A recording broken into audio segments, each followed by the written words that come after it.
One of the things that strikes me about this book is that you have to go back to a work of literature from the 19th century to find a woman protagonist who is the boss, who is not depicted as a, well, you know how that would look in a modern Hollywood movie, right? Yeah, exactly. That's what really struck me, and I keep asking people, and if anyone knows here, if they can name one other book or film, indeed, where a woman is the central character who is an employer and is not a bad guy or horrible bosses too. If you can name one, I would love to hear it. But reading the book, I was so I didn't study it at school. I know a lot of people sort of do it at school, but I hadn't. So I came to it fresh when I knew I was doing the film, and I was really struck by how shocking it still felt to have this woman who is at the center of a novel that is about her perception of what's going on and what male characters reveal about her, and that she's breaking the kind of rules of the society. I mean, that's one of the, and I'm sure you'll ask about this, but that's one of the connections with what sort of made sense to me eventually about why Thomas Vinterberg directed it, which isn't an obvious choice to begin with. But when you look at his other films, Are you thinking about Celebration or The Hunt? I'm thinking about those two particularly, where you've got a sort of an interest in a very particular community, and how that community deals with someone who kind of breaks cover within its ranks, who suddenly breaks the rules of that community, and how they deal with it, and how that person deals with the community, which obviously happens here. Just by nature of being a woman and suddenly running a farm, she is breaking all the taboos of her society, which is another thing that people talk about that's sort of slightly mysterious to them, is why does she go for the soldier? What is it? What's she doing with Frank? And of course, Do you have an answer? well, because he's a sexy fella in a red tunic, and who wouldn't? He's got a big sword. Yeah, even I would. But also because they're both transgressors. They're both rule breakers. Boldwood's not a rule breaker. Gabriel's not a rule breaker. They're the two rule breakers in the film, and there's some sort of kinship there, even though obviously she realizes that she's sort of made a mistake. But yeah. Both Hardy and your screenwriter David Nichols hint at what Boldwood has gone through, what he's experienced in his past. I think the line is, "I've known disappointment before." There's not a lot of exposition in the novel and very little in the screenplay, but Thomas is somebody who I suspect as a director wants his actors to know a little bit more about what the script and the novel tells them. So did you have time to work on that and have conversations about what that disappointment might have been? Well, that was the key for me, for my character. That was the key to the whole thing for me, was that you hear Bathsheba get told early on, "Oh, that's Mr. Boldwood, and he had his heart broken once, apparently. There's a rumor that he was jilted by someone." And that's kind of it. And then you hear, yes, my character at one point say, I've had disappointment. I've known disappointment before. And so when we came to we had a week's rehearsal, which is unheard of. A week's rehearsal. And what is even more unheard of is that it was actually rehearsal. It wasn't just sitting in a room, drinking coffee, showing each other your latest iPhone and talking a little bit about the scene. It was actual rehearsal. It was improvisation. We improvised for a week. And Thomas wanted us to not only improvise around the scenes that are in the film, but gave us the opportunity to improvise kind of backstory things. And so, because I felt that the most important aspects of my character were all to do with what had happened in the past, and that informed everything, I just jumped on that. And so I improvised around me as a child, and the whole situation about when I was jilted before, and then subsequently why my take on it was that this woman broke my heart and left me and said, "I don't love you anymore," and left. And because I have wealth, I kind of just retreated into this, behind this wealth. So sort of like a Citizen Kane type character, just kind of disappeared behind the walls. And in fact, he's the one who really is far from the madding crowd. He just disappears from society.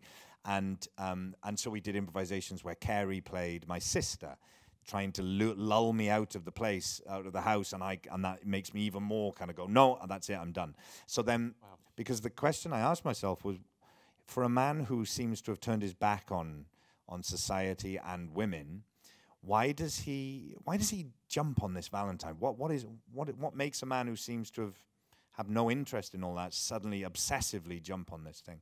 And so I felt like by the time the story begins, this is a man who already senses he's unraveling just through having shut himself off from everything, and really knows that maybe when this Valentine comes, this is maybe his last chance to have something healthy.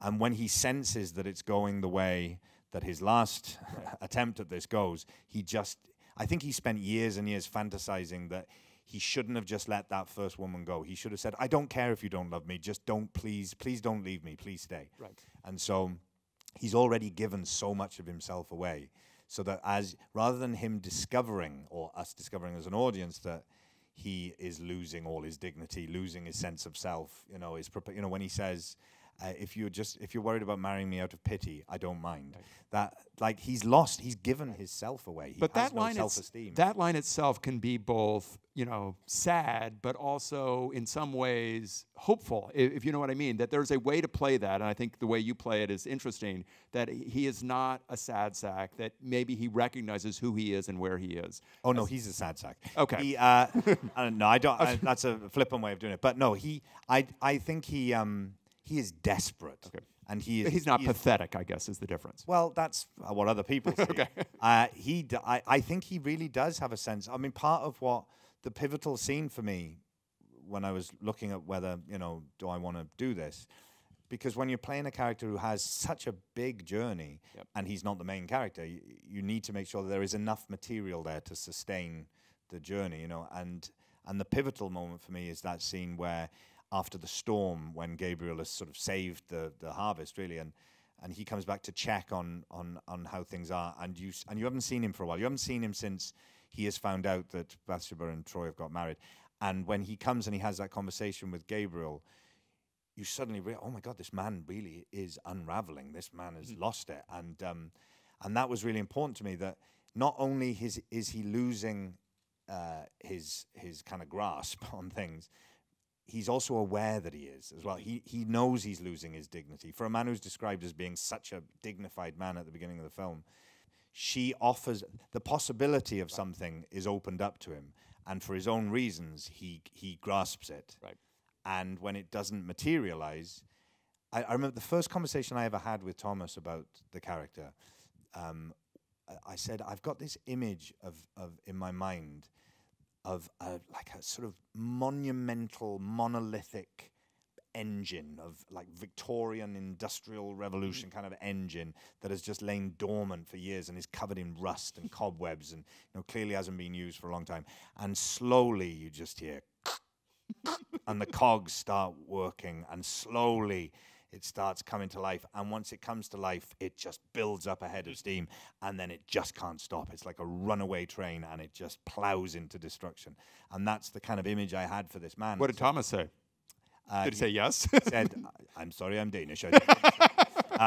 No, he said no. He was really into that, and so when this Valentine comes, it starts this process in him that once it gets going, it can't stop, and he just keeps going. And I think towards the end of the film, my feeling was always, he knows that this isn't going to go well. He sort of knows it's not, and yet he won't see it. He won't hoping against hope himself. Yeah.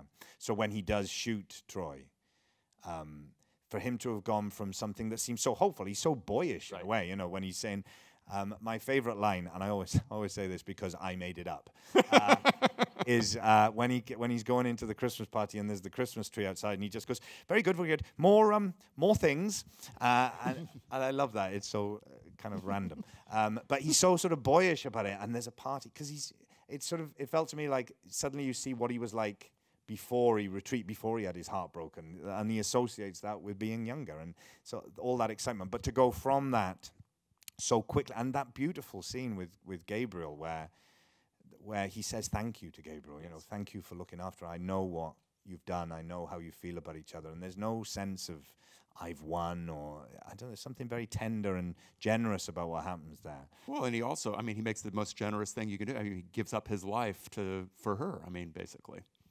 Well, he will not be stolen from again. That's ultimate.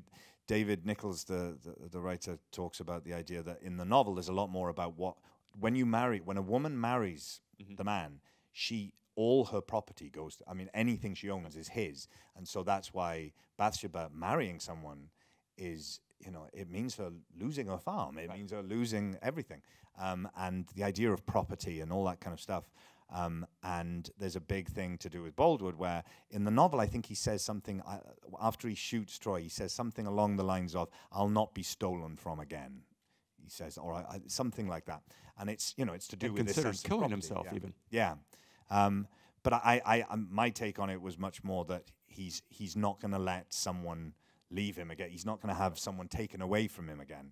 Even though, obviously, by shooting Troy, that's it. There is no hope anyway. So it's sort of messed up. He's going back to the place of trauma. I believe psychoanalysts talk about. He is somehow the psychopomp, which is a great word. Is him going back to the original trauma of his heart being broken, and so he's perceiving everything that's happening in the story with Bathsheba through this kind of weird, sort of kaleidoscopic broken heart.